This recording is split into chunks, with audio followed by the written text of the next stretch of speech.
Hello everyone and welcome to Don't Be Bored. Today we're going through a Christmassy top 5 list, and these are my top 5 plays from previous Christmases. Games that have really sort of hit the table, everyone's had great fun playing, and some sort of laughable or memorable moments have been created from them. Let's jump into the list, and of course let me know what Christmassy games or just games at Christmas always work with your family in the comments section below. At number 5, it's a gamery sort of game, and it is Carcassonne, but the winter edition specifically. It has to make this list because every sort of winter, Christmas time, this version starts to come off the shelf when we reach for Carcassonne. It's just something special about having the normal, awesome map of Carcassonne created in a snowy, even gingerbread man sort of mini expansion twisty sort of thing. I love Carcassonne. Tile placement goodness, as you're just placing a tile, hopefully claiming a good feature on it and scoring points for roads, cities and monasteries. And just basically redone with a wintry theme. There's some lovely little sort of Easter eggs almost in that artwork on the tiles. What a fantastic game to be playing at Christmas. That's Winter Carcassonne.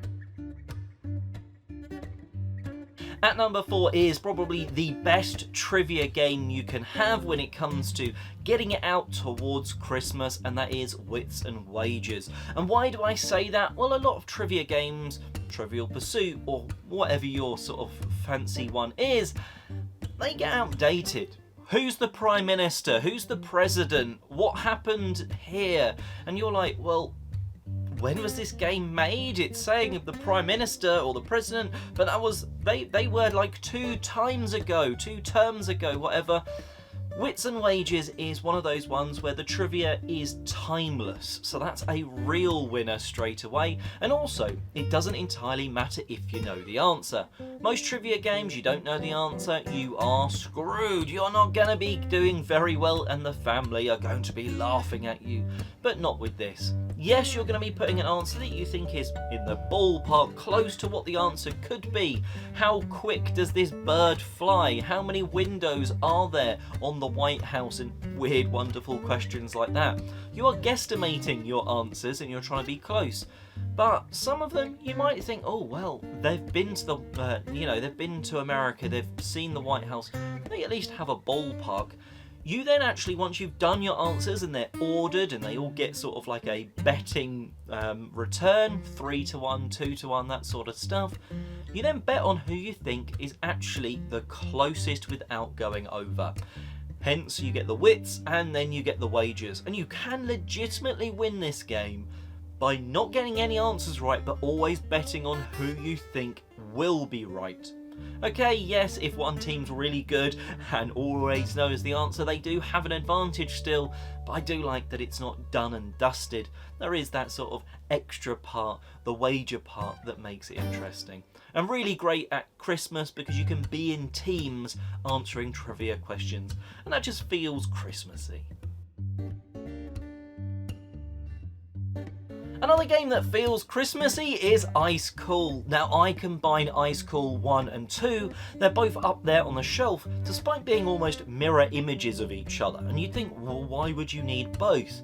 Because if you put the boxes of 1 and 2 together, you could do so much more.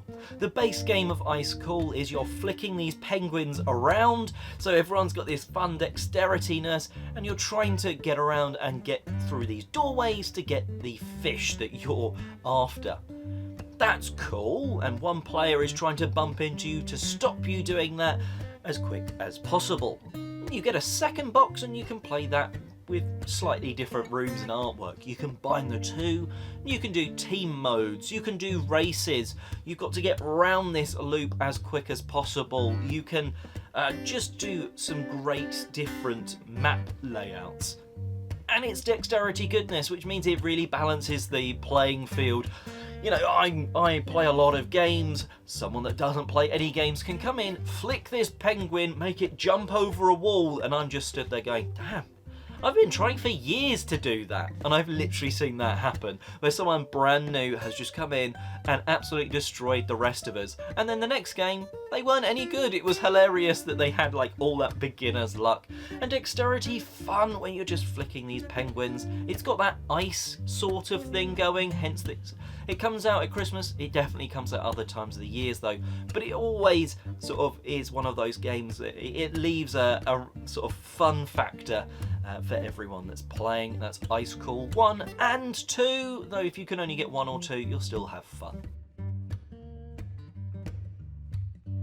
Number 2 is actually one game that isn't in the collection anymore, just because we didn't end up playing it too much, but it was such a great, or at least hilarious memory that it makes the list, and that's Hues and Cues. This is a game where you almost like walk into a DIY shop and you see all of those colours. Every shade of red to purple to yellows to blues and everything on like a big colour chart. And you're given something and you have to sort of go, okay, this thing reminds me of this colour. Now, in the UK over here, we have Cadbury's. It's the big brand, really. And it's very obvious that it's got like this purple colour to the wrappers and stuff.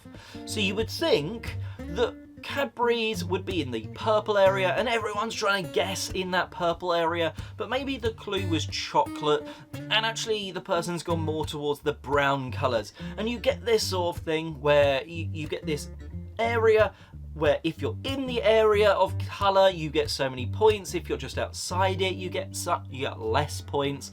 And if you're miles away, you get laughed at. And it's just one of those ones where we had some great fun where we're playing that game, guessing the colours, guessing completely wrong as someone had gone off on a complete tangent with a clue. It is definitely one that if you mention it to anyone that's coming at Christmas, they'll remember playing it from years ago.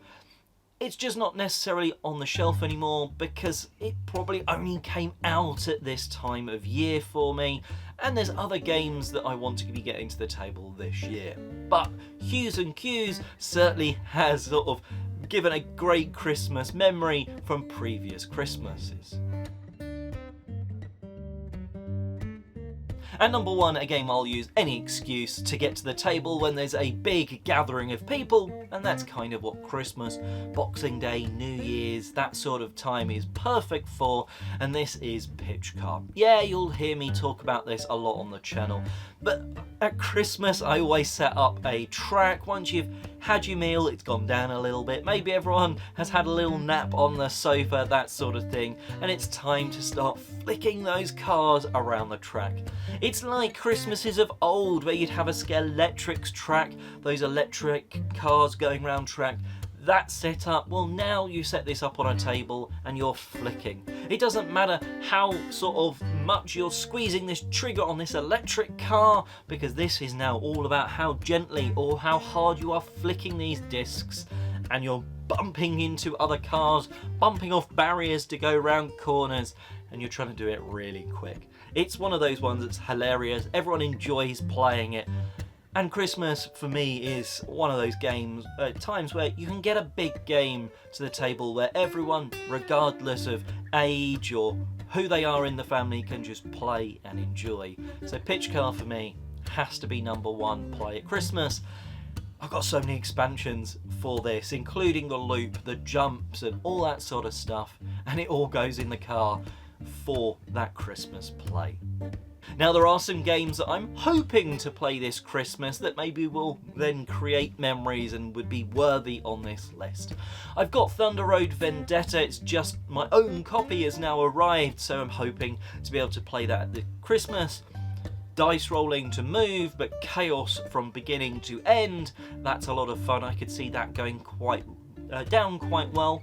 Another one that I'm hoping does arrive in time, which I've had great fun doing digitally, is Ready Set Bet. Again, one of those sort of games where you just put it on the table and everyone knows how to play. One person is rolling for these horses moving, everyone else is betting on which one or which colours they think are going to do well in the race.